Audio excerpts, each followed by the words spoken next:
مثال کے طور پہ بھوک پیاس، کوئی قدم اٹھاؤ، کوئی مشقت کرو، کچھ اللہ کے لیے خرچ کرو اور اس کے بدلے تمہیں ایک نیک عمل نہ دے دیا جائے.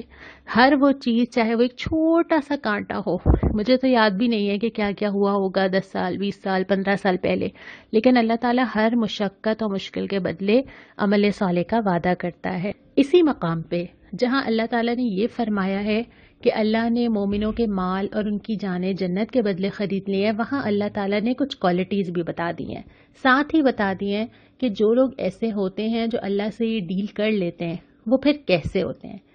اور کچھ تقریباً 7-8 کوالٹیز اللہ تعالیٰ نے یہاں پہ بتائی ہیں کہ ان لوگوں کے اندر یہ صفات ہوتی ہیں. تو یہ میں آپ کے اوپر چھوڑتی ہوں، آپ مجھے بتائیے کہ اس مقام پہ اللہ تعالیٰ نے کیا کیا چیزیں بتائی ہیں کہ جنت کا سودا کرنے والے لوگ کیسے ہوتے ہیں. اس کے بعد پھر ہم آ جاتے ہیں دوسرے ربع کے اوپر. یہاں سے سورہ یونس شروع ہو جاتی ہے جو کہ مکی صورت ہے، اور اب بالکل موضوع بیان بدل جاتا ہے. موضوع کیا بدل جاتا ہے؟ اس سے پہلے مدنی صورتیں آئی تھیں، بہت سارے احکامات آئے تھے. اب آتے ہیں ہم ایمان کے اوپر. ایمان، دنیا، آخرت، اللہ کی نشانیاں. اور صورت بھی ایسے ہی شروع ہوتی ہے کہ اللہ کی کتاب اور اس کی آیات حکمت سے لبریز ہیں، یعنی بہت سارے احکامات کی جو حکمتیں ہیں ہو سکتا ہے کہ تمہیں سمجھ نہ آئے. جب آپ کسی چھوٹے بچے کو کسی کام سے روکتے ہیں، اس کو نہیں سمجھ آتا کہ آپ کی کیا مصلحتیں ہیں. جب آپ ٹین ایجر ہوتے ہیں، گھر میں پابندیاں لگائی جاتی ہیں تو آپ کو بہت برا لگتا ہے اور آپ کو حکمتیں سمجھ نہیں آتی. لیکن جب گریجولی آپ بڑے ہوتے ہیں تو آپ احساس کرنا شروع ہو جاتے ہیں کہ واقعی یہ ہونا چاہیے تھا اور یہ تربیت کا حصہ تھا اور یہ نقصان سے بچانے کے لیے ضروری تھا. اسی طرح ہم سب کی عقل محدود ہے، جس طرح ایک بچے کی ہوتی ہے. ہم بہت وسیع چیزوں کو دیکھ ہی نہیں سکتے، اللہ رب الکائنات دیکھ سکتا ہے. تو وہ جو چیزیں ہمیں بتاتا ہے اس میں حکمت ہوتی ہے جو ہماری سمجھ میں نہیں آتی. بہت ساری چیزیں ایسی ہیں، بہت سارے احکامات ایسے ہیں جو وقت کے ساتھ ساتھ خود سائنس بھی اور تجربہ بھی پروف کرتا چلا جا رہا ہے، لیکن بہت ساری چیزوں کی حکمتیں ایسی ہیں جو ہماری محدود عقل میں نہیں آتی. تو یہ یقین رکھنا ضروری ہے کہ اللہ تعالیٰ جو مجھ سے اتنی محبت کرتا ہے وہ ان تمام احکامات کے پیچھے میری بہتری چاہتا ہے، جس کو میں شاید اس وقت سمجھ نہیں پاؤں. اس کے بعد پھر اللہ تعالیٰ کی نشانیوں کی طرف غور و فکر کرنے کو کہا گیا ہے، اور خاص طور پہ اس صورت کے شروع میں تقریباً 2 رکوع میں اللہ تعالیٰ کی کائنات کی طرف غور کرنے کو کہا گیا ہے، کیونکہ یہ آپ دن اور رات ایکسپیرینس کر رہے ہوتے ہیں. روزانہ سورج کا آنا، اس کی روشنی، چاند کا بدلتے جانا، کبھی گھٹ جانا کبھی بڑھ جانا، دن اور رات کا آنا، ان کا الٹ پھیر ہونا، یہ ساری چیزیں جو روزانہ نظر آتی ہیں ان کی طرف متوجہ کیا گیا. اس کے بعد پھر فرمایا کہ اللہ تعالیٰ جن کو آسانیاں دے رہا ہے، مہلتیں دے رہا ہے، پکڑ نہیں رہا، گناہ بھی کرنے دے رہا ہے، اس کی وجہ یہ ہے کہ اللہ چاہتا ہے کہ وہ اپنی مہلت پوری کر لے. جتنا وقت ہے کہاں تک جائیں گے، کیا کر لیں گے. مثال کے طور پہ مجھے ایک چھوٹی سی چیونٹی نظر آ رہی ہے جو میرے گھر میں چل رہی ہے. مجھے معلوم ہے کہ یہ کتنی چھوٹی سی کیا کرے گی. میں جس وقت چاہوں پکڑ سکتی ہوں، کچل سکتی ہوں، مار سکتی ہوں، اٹھا سکتی ہوں، میں جانے دیتی ہوں. میرے لیے اس کی اتنی کوئی اہمیت نہیں ہے، اور میں دیکھتی ہوں کہ اچھا کہاں تک جائے گی. تو اللہ تعالیٰ بھی نا، اللہ کے نزدیک ایک چونٹی سے بھی کم حیثیت ہے میری اور آپ کی. اور اللہ تعالیٰ بھی بڑے بڑے جبار، قہار اور بڑے بڑے ظالم حکمرانوں کو بھی کہتا ہے کہاں تک جائیں گے، کیا کر لیں گے. جس وقت چاہے گا اللہ پکڑ لے گا. تو وہ جو موقع دیا جانا ہوتا ہے وہ اسی لیے ہوتا ہے کہ اللہ دیکھتا ہے کہ وہ اپنی سرکشی میں کس حد تک جا سکتے ہیں. اس کے بعد پھر فرمایا کہ قرآن میں تغیر یا ترمیم، کوئی چینج ممکن نہیں ہے. یہ نہیں ہو سکتا کہ کچھ پہ عمل کر لوں، کچھ پہ نہ کروں، حالات کے حساب سے اس کو بدل لوں، یہ ممکن نہیں ہے. اور پھر یہ فرمایا اگلی نشانی کہ خشکی اور تری میں جو سفر تم کرتے ہو، جہاز میں بیٹھ کے ہواؤں میں، سمندر میں، کشتیوں میں، یہ بھی اللہ تعالیٰ کی عنایت اور اللہ کی نشانی ہے. ایک اور مثال دی گئی، اور یہ مثال تو مجھے لگ رہا تھا کہ شاید مجھے ابھی جتنی سمجھ آ رہی ہے شاید 2 مہینے پہلے نہ آتی، کہ ایک پوری لہلہاتی فصل ہے. انسان کو لگ رہا ہے یہ تو میری ہے، قائم ہے، جب چاہوں فائدہ اٹھا لوں، جو چاہوں کروں، اتنی ترقی ہو گئی ہے، اتنا حاصل ہو گیا ہے، جس لیول پہ چیزیں چلی گئی ہیں شاید کبھی پیچھے نہیں آئیں گی.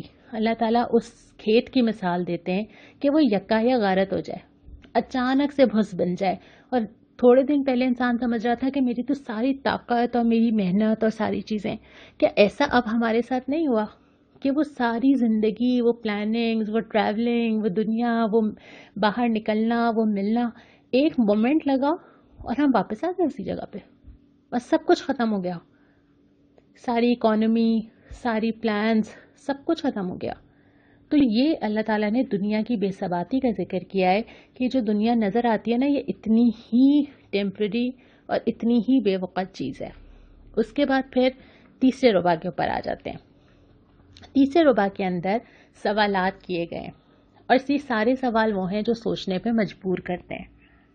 سوال کیا جاتا ہے کون زمین اور آسمان سے رزق دیتا ہے، پھر سماعت، بصارت کی قوتیں، جسم کے اندر جتنی چیزیں آرگنز کام کر رہے ہیں، کس کے ہاتھ میں اس کی طاقت، کون بے جان سے جاندار اور جاندار سے بے جان چیزیں نکالتا ہے، کون بناتا ہے، کون تخلیق کرتا ہے، کون حق کی طرف رہنمائی کرتا ہے، وہ ضرور کہیں گے اللہ۔ اللہ کے سوا کوئی نہیں کر سکتا۔ ایک پینٹنگ میں نے پچھلے دنوں کہیں دیکھی تھی کہ ایک پینٹنگ بنانے میں 3 سال لگ گئے، کیونکہ وہ اتنی اس کی مائنر ڈیٹیلز تھیں۔ اللہ تعالیٰ 9 مہینے میں ایک انسان پوری ڈیٹیلنگ کے ساتھ بنا کے تیار کر دیتا ہے، جس میں ماں باپ کا کوئی ہاتھ نہیں ہوتا۔ پھر جو جسم کے اندر چلنے والی چیزیں ہیں کہ انسان کو سانس لینا ہے تو لینا ہی ہے، اور وہ آٹو پہ سسٹم چل رہا ہے، وہ کانشیس بھی نہیں ہے اور اس کا سسٹم آٹو پہ سیٹ ہوا ہوا ہے، یہ کس نے کیا ہے؟ وہ کہیں گے اللہ۔ اور پھر اگلا سوال یہ ہے، تم نے سوچا کہ اچانک عذاب آ جائے؟ اور عذاب ضروری نہیں ہے کتنا بڑا ہی آئے۔ جس انسان کے لیے ان میں سے کوئی چیز رک جائے اس کا تو وہیں سے شروع ہو گیا۔ جس انسان کی صحت پہ کچھ مسائل آنا شروع ہو جائیں، جس انسان کے رزق میں مسائل آنا شروع ہو جائیں، جس کی سماعت چھین لی جائے، جس کو دیکھنا نظر نہ آنا شروع ہو جائے، تو اس کے لیے تو عذاب کسی نہ کسی طرح شروع ہو ہی گیا۔ تو جو زندگی ہماری سیٹلڈ ہے، جو زندگی ہماری عافیت کے ساتھ چل رہی ہے، جو زندگی آسانی کے ساتھ چل رہی ہے، کون دے رہا ہے؟ اللہ۔ اور اس کے بعد پھر فرمایا کہ اصل میں جو تمام چیزوں سے بہتر چیز ہے نا تمہارے پاس، جس کی شاید ہمیں فار گرانٹیڈ ہم لیتے ہیں، وہ ہے قرآن۔ یہ ان تمام چیزوں سے بہتر ہے جو یہ سمیٹ رہے ہیں۔ جب بھی یہ آیت پڑھتی ہوں میں کہ ہم سمیٹتے کیا ہیں، میرے گھر کے سوٹ کیسز، میرے گھر میں رکھے ہوئے کارٹنز، میرا فریج، میرے برتن، میرے کپڑے، کیا کیا چیزیں ہم سمیٹتے ہیں۔ اور اللہ تعالیٰ نے فرمایا کہ یہ قرآن ان تمام چیزوں سے بہتر ہے، اور تمہیں خوش ہونا چاہیے، سیلیبریٹ کرنا چاہیے کہ اللہ تعالیٰ نے اتنی بڑی چیز تمہیں دے دی۔ لیکن ہم شاید اس قرآن کو اس طرح نعمت کو محسوس ہی نہیں کرتے، کیونکہ ہم نے اس کو کہیں جا کے ڈھونڈا نہیں ہے۔ جب ہم پیدا ہوئے تھے تو ہمارے گھر میں بہت سارے نسخے تھے اور ترجمہ بھی موجود تھا اور گھر میں رکھے ہوئے بھی تھے اور اس سے محبت بھی تھی، اور جب آتا بھی نہیں تھا پڑھنا تو پڑھا بھی دیا گیا تھا۔ تو یہ تو اللہ تعالیٰ کی نعمت تھی، آنکھ کھلی تو قرآن کو موجود پایا۔ تو اس نعمت کو محسوس کرنا بہت ضروری ہے کہ یہ اللہ کی اتنی بڑی بلیسنگ ہے کہ اس کی قدر کرنی چاہیے، اس پہ خوشیاں منانی چاہیے، اس سے تعلق بڑھانا چاہیے۔ اس کے بعد پھر جو پارہ نمبر 11 کا چوتھا ربع آتا ہے، یہ شروع ہوتا ہے انبیاء کے قصوں سے۔ پہلے ذکر کیا جاتا ہے حضرت نوح علیہ السلام کا، کہ جس طرح انہوں نے اپنی قوم کو خبردار کیا، اور اس کے بعد پھر مختلف پیغمبروں کا، حضرت موسیٰ کا ذکر بھی آتا ہے، حضرت ہارون کا ذکر بھی آتا ہے، حضرت موسیٰ کا اپنی قوم کے ساتھ نکلنا، حضرت موسیٰ کا دعا کرنا، بنی اسرائیل کا سمندر کے درمیان سے جانا اور اللہ تعالیٰ کو سمندر کو درمیان سے 2 حصوں میں ڈیوائیڈ کر دینا اور اس میں سے راستہ بنا دینا۔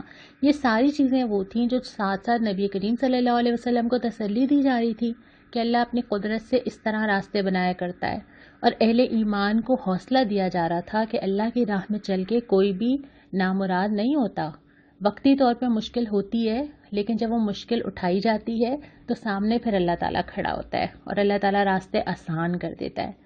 اس کے بعد پھر یہ فرمایا کہ اللہ تعالیٰ اگر چاہتا تو زمین میں سب مومن ہوتے، لیکن اللہ تعالیٰ موقع دیتا ہے، مجبور نہیں کرتا۔ اور پھر وہی سوال دوبارہ اٹھائے کہ ذرا آنکھیں کھول کے تو دیکھو، اور ایک تسلی بھی دی گئی کہ ہم پر حق ہے کہ ہم مومنوں کو بچا لیں۔ اللہ تعالیٰ مومنین کو مدد کرنے کو، ان کی دعا قبول کرنے کو، ان پہ رحم کرنے کو، ان کی توبہ قبول کرنے کو، ان کو برکت دینے کو اپنے اوپر خود ہی لازم کر لیتا ہے کہ جو لوگ اللہ کی طرف بڑھیں گے، پرابلمز ہوں گی، شروع میں مشکل ہوگی، تھوڑا سا سٹیپ لینے پڑیں گے، اس کے بعد اللہ تعالیٰ کہتا ہے کہ جب وہ ڈیسیشن لے کے میری طرف قدم بڑھا دیں گے تو اللہ تعالیٰ ان چیزوں کو اپنے اوپر لازم کر لیتا ہے کہ اللہ تعالیٰ ان کا ساتھ دے، ان کے لیے چیزیں آسان کر دے، ان کو سہولت دے۔ لیکن مطالبہ کیا ہے؟ وہ یہی ہے جو اس صورت کے آخر میں آ رہا ہے کہ یکسو ہو کر اپنے آپ کو اس دین پر قائم کر لو۔ یکسو ہونا یہ ہوتا ہے کہ انسان طے کر لے کہ بس اب یہی میرا راستہ ہے اور اسی پہ مجھے چلنا ہے، اور پھر کوئی شک، کوئی اگر مگر، کوئی سوال، کوئی الجھن، کوئی کنفیوژن دل میں نہ رہے۔ پھر آخر میں تسلی دی ہے کہ جو سیدھی راستے پہ چلے گا اپنے لیے فائدہ کرے گا، اور جو نہیں چلے گا تو وہ اپنے لیے تباہی خود طے کرے گا۔ یہاں پہ یہ صورت مکمل ہوتی ہے اور پھر سورہ ہود کا آغاز ہوتا ہے۔ سورہ ہود بھی مکی صورت ہی ہے اور اس کا بھی انداز بیاں کم و بیش یہی ہے۔ تو ہم انشاءاللہ تعالیٰ کل جب ہم 12واں سپارہ پڑھیں گے تو پھر ہم سورہ ہود کا یہاں سے شروع کریں گے جو ہمارا اس پارے کا آخری صفحہ ہے۔ آج پارہ ہمارا جلدی مکمل ہو گیا ہے تو ہم کچھ سوالات کے جوابات دیکھ لیتے ہیں۔ آفتہ پروین صاحبہ، آپ نے پوچھا کہ کیا 500 میں لوڈو بھی شامل ہے، اور یہ سوال پڑھ کے مجھے وہ رپورٹ یاد آ گئی کہ دنیا بھر میں لوڈو کھیلنے والے افراد کی تعداد میں کئی گنا اضافہ ہو گیا اس وقت جبکہ سب گھروں کے اندر ہیں۔ شاید اسی لیے سوال بھی آیا ہے۔ دیکھیں، جہاں پر ہم نے سورہ مائدہ میں پڑھا تھا نا کہ اللہ تعالیٰ نے یہ چیزیں حرام کی ہیں، وہاں پہ جو لفظ آیا تھا ان تقسموا بالازلام، کہ تم پانسوں سے اپنی قسمت معلوم کرو۔ اصل مسئلہ وہ ڈائس کی شیپ نہیں ہے، اصل مسئلہ یہ ہے کہ اس سے کیا جا رہا ہے۔ اگر آپ اس شیپ کو بٹن میں تبدیل کر دیں تو جوا تو جائز نہیں ہو جائے گا نا۔ اسی طرح اگر آپ لوڈو کے اندر نمبر لانے کے لیے کوئی اور طریقہ اختیار کر لیں تو مسئلہ ڈائس نہیں ہے، بلکہ 500 سے مراد یہ ہے کہ قسمت کا حال جاننے یا لاک آزما کے پیسہ کمانے کے لیے جو چیزیں کی جاتی ہیں، اس مقصد کے لیے اگر کوئی چیز کی جائے گی تو اس میں چاہے پانسے ہوں یا چاہے نہ ہو، وہ کمپیوٹرائزڈ ہو تب بھی وہ حرام ہی رہے گی۔ اس لیے جو سورہ مائدہ کی تفسیر ہے اس کے ضمن میں تو یہ نہیں آتا۔ باقی یہ ہے کہ کوئی بھی چیز جو ہے وہ اگر اعتدال سے زیادہ ہوگی تو وہ بہرحال آگے جا کے لعب میں یا غیر ضروری چیزوں میں شامل ہو سکتی ہے۔ اس کے بعد شاہینہ، آپ نے امریکہ سے پوچھا ہے کہ جو نان ذبیحہ چکن ہے کیا یہ کھا سکتے ہیں؟ دیکھیں، ہم نے جتنا بھی پڑھا کہ اللہ کے سوا کسی اور کا نام لیا گیا ہو تو اس کو نہیں کھایا جا سکتا۔ اس کی 3 چیزیں ہو سکتی ہیں۔ پہلی چیز یہ کہ جو چیز ذبح کی گئی ہے اس پہ اللہ کا نام لیا گیا ہو، ظاہر ہے وہ حلال ہے۔ دوسری چیز یہ کہ اللہ کے سوا کسی اور کا نام لیا گیا ہو، ظاہر ہے وہ حرام ہے۔ تیسری چیز یہ کہ کسی کا بھی نام نہ لیا گیا ہو، تب بھی علماء میں 99% افراد کا یہی خیال ہے کہ وہ حرام ہے۔ کچھ لوگوں نے اگر اس کی گنجائش نکالی ہے تو اس کو عمومی طور پہ تو اب نہیں کہہ سکتے۔ اس کے بعد امرین نے پوچھا ہے کہ کیا اللہ کی تخلیق میں رد و بدل کا جو ذکر آیا تھا کیا اس میں یہ بھی ہے کہ انسان خوبصورت نظر آنا چاہے؟ نہیں امرین، ایسا بالکل نہیں ہے، کیونکہ خوبصورت نظر آنا اللہ تعالیٰ نے عورت کے اندر ودیت کیا ہے، اور اس کے لیے آپ جو میک اپ کا استعمال کرتے ہیں، فیشیلز کراتے ہیں، اسکن کیئر کرتے ہیں، اس میں کوئی حرج نہیں ہے۔ حرج یہ ہے کہ جو کاسمیٹک سرجری سے آپ اپنے نقش بدلیں، بوٹاکس استعمال کریں، اس طرح کی ساری چیزیں ہیں جس سے آپ یہ اپنی جو چیز اللہ تعالیٰ نے بنائی ہے ان فیچرز کو بدلنے کی کوشش کریں، لیکن باقی جو چیزیں ان میں کوئی حرج نہیں ہے۔ انیلا، آپ نے پوچھا تھا کہ جب ہم نے یہ بات کی تھی اولاد کو قتل نہ کرو تو کیا ابارشن جو ہے وہ کروا سکتے ہیں یا نہیں کروا سکتے جبکہ آپ کے پاس صحت کا ریزن ہو؟ دیکھیں، اس کی کوئی گنجائش نہیں ہے، ٹھیک ہے؟ اگر بھی کروا لیا ہے تو اس پہ اللہ تعالیٰ سے بہت توبہ کرنے کی ضرورت ہے۔ جہاں یہ بات آئی تھی وہاں وہ وقفے کے حوالے سے آئی تھی، لیکن وہ بھی کیس ٹو کیس، اور وہ بھی اس صورت میں جب آپ کا ڈاکٹر بھی دیندار ہو، وہ آپ کو صحیح شرعی رائے دے سکتا ہو، واقعتاً جینون ہیلتھ کے پرابلمس ہوں اور وہ پرابلمس حل بھی نہ ہو سکتے ہوں، پہلی کوشش تو کی جائے گی کہ وہ سارے مسائل حل کیے جائیں جو رکاوٹ ہیں۔ اس کے بعد بھی ڈاکٹر کیس ٹو کیس دیکھے گا، اس لیے اس کو کسی بھی طرح سے ہم اصول یا کسی بھی طرح سے ہم فتویٰ نہیں دے سکتے۔ ایک بات یہ آئی تھی کہ آپ کچھ سوالات کے جواب اگر زیادہ ڈیٹیل سے آ جائیں، جیسے نبی کریم صلی اللہ علیہ وسلم سے تعلق میں ہم نے درود کا ذکر نہیں کیا۔ اچھا، اس کا جواب یہ ہے کہ ہم جو سوال آپ سے کر رہے ہوتے ہیں وہ اسی سپارے کو بیس کر کے کر رہے ہوتے ہیں۔ اس سپارے کے اندر اس بارے میں جو بات آئی ہے نا، ہم جواب میں آپ سے وہی مانگ رہے ہوتے ہیں۔ ظاہر ہے سب کے لیے تو یہ پاسبل نہیں ہے نا کہ وہ اس ٹاپک پہ پوری اسٹڈی کریں اور ہر جگہ سے لا کے جوابات دیں۔ صرف جو سپارہ ہم نے پڑھا ہے اس میں آپ کو اس کے بارے میں کیا جواب ملا ہے۔ ایک اور سوال ہے لیکن اس میں نام نہیں لینا کیونکہ بچوں کو پتہ چل جائے گا، اور سوال یہ ہے کہ یہ آج کل کے بچے بدتمیزی کرتے ہیں، کیا کیا جائے؟ کیا بچے صرف بدتمیزی کرتے ہیں؟ اگر میں آپ سے یہ پوچھوں کیا ماں باپ نہیں کرتے؟ کیا ماں باپ جھڑکتے نہیں ہیں، چیختے نہیں ہیں، بعض اوقات ہاتھ بھی اٹھا لیتے ہیں؟ تو مسئلہ یہ ہے کہ یہ انسان کرتے ہیں اور اپنی تربیت کی وجہ سے کرتے ہیں، جب وہ بچے ہوتے ہیں جب بھی، اور جب وہ ماں باپ بنتے ہیں جب بھی۔ اور اس بات کا خیال رکھنا بھی بہت ضروری ہے کہ جس طرح ماں باپ کی ایک رسپیکٹ ہے نا، اس طرح بچوں کی بھی ایک رسپیکٹ اور حقوق ہیں۔ اللہ تعالیٰ نے دونوں کو ایک دوسرے کا ذمہ دار بھی بنایا ہے، حقوق ادا کرنے کی ہدایت بھی کی ہے، اور دونوں ایک دوسرے کے بارے میں اللہ تعالیٰ کو جواب بھی دیں گے۔ بچوں نے تو ریسپیکٹ کرنی ہی ہے، لیکن ماں باپ بھی جواب دیں گے کہ اگر انہوں نے اپنے بچوں کے ساتھ کوئی زیادتی کی ہے۔ لیکن عمومی طور پہ جو ہماری آج کی نئی جنریشن ہے یہ بہت زیادہ سمجھدار ہے اور یہ بہت زیادہ سوال کرتی ہے، جو پچھلی جنریشن نہیں کرتی تھی۔ اب جب یہ بہت سوال کرتی ہے تو کبھی کبھی ہمارے لیے ان کو ہینڈل کرنا بھی مشکل ہو جاتا ہے، اور یہی ان کی سب سے بڑی خوبی ہے۔ اگر یہی خوبی ان کی پازیٹیولی دیکھیں نا کہ یہ جس راستے پہ چلنا چاہتے ہیں، یہ مطمئن ہونا چاہتے ہیں، تو اللہ تعالیٰ نے اگر ان کے اندر یہ سمجھداری دی ہے تو اس سمجھداری کو تو سمجھنا چاہیے، قبول کرنا چاہیے، برداشت بھی کرنا چاہیے اور مطمئن بھی کرنا چاہیے۔ رہی بات یہ کہ ہم معاملات کے دوران جو اخلاقی حدیں کراس کر جاتے ہیں تو اس سلسلے میں دونوں کو ہی یہ یاد رکھنا چاہیے کہ ہمیں جواب اللہ رب العالمین کو ہی دینا ہے۔ کچھ سوال ابھی باقی ہیں، لیکن انشاءاللہ آئندہ کسی بھی دن کسی بھی ویڈیو میں ہم ان سوالات کو کور کریں گے۔ اب ہم دعا کی طرف چلتے ہیں۔ اس سپارے کے اندر جو دعا آئی ہے، کل ہم نے کوئی دعا اس لیے نہیں پڑھی تھی کہ کل ہمارے پورے سپارے میں کوئی دعا نہیں آئی تھی۔ اس سپارے کے اندر جو دعا آئی ہے وہ یہ ہے: ربنا لا تجعلنا فتنة للقوم الظالمین ونجنا برحمتک من القوم الکافرین۔